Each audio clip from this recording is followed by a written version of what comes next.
I did a version of this card trick in YouTube Shorts and it led to a bunch of questions. So I'm going to show the trick again here and then I'll give a little more detail on how the trick works. The basic idea of the trick is that you let the spectator shuffle the deck, and you can even use their borrowed deck of cards. It doesn't have to be your deck. And they're going to select 9 cards from anywhere in the deck, any 9 cards. Let's see, 3. We'll get 3 from here. We'll take 1 from the top, 1 from the bottom. It doesn't matter. Any 9 cards from anywhere in the deck. You don't even have to know which 9 cards they select. You'll get rid of the rest of the deck. You stack them in 3 nice even piles, and you're going to ask them to look at the bottom of one of these piles. Now, there's a couple of options here. You can look with them and see which card. So let's say they pick this one.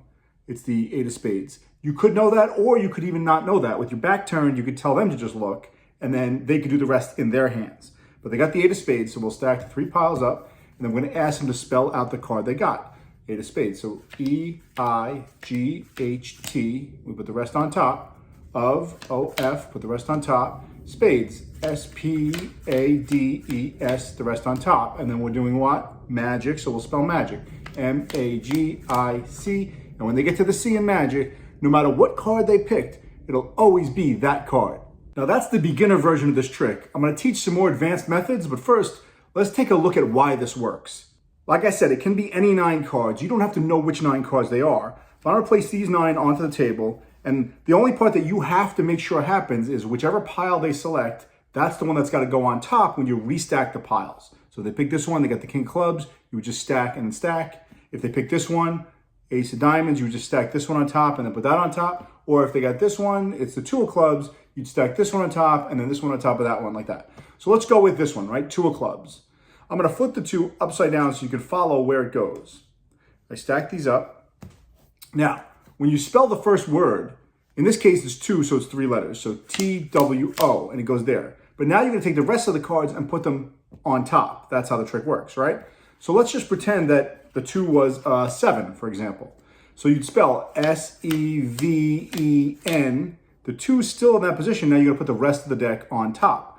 Regardless of how many letters you deal on top of the 2 is always going to be 3 from the bottom.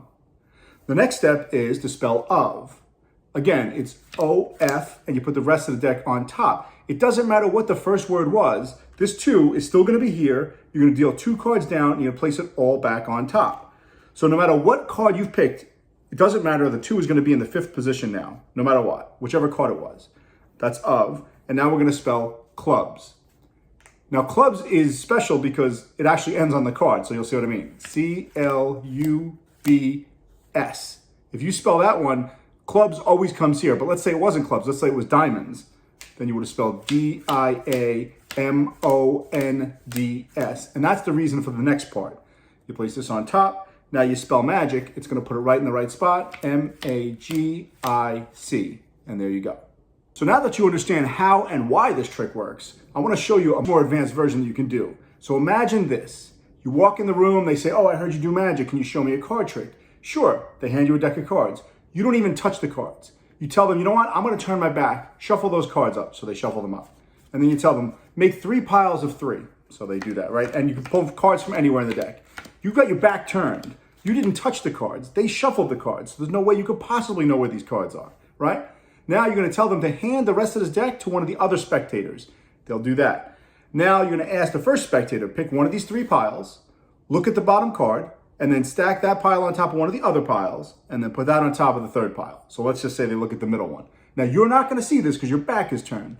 They see it's the 5 of hearts. They're going to do what you said. They're going to stack this here, and then stack this here. And then they'll put their cards aside. Now, you'll ask the other spectator to look through the rest of the cards and select any card they want at random. They could choose any card. So let's just say they pick the 8 of clubs. There you go. They select the 8 of clubs. They don't have to take it out. They just think of it in their mind, 8 of clubs.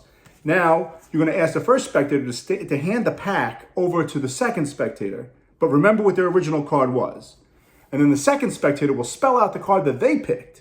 In this case, it's the 8 of clubs. So E-I-G-H-T, place the rest on top. Of, O-F, rest on top. Clubs, C-L-U-B, stop on the S, shows the card, and it, of course, is the card the first spectator picked. So that's what's really cool about this trick is you don't actually have to spell out the card that you picked because any card that you spell is going to bring you back there. All you have to remember is that if the second spectator picks a club, you can tell them to stop when they get done spelling clubs. If they pick any other suit, you just have to also spell magic.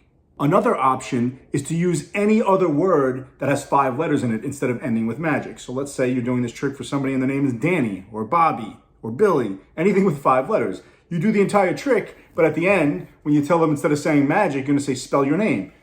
B-I-L-L-Y, whatever it is. And this is gonna be the card that will absolutely blow their mind.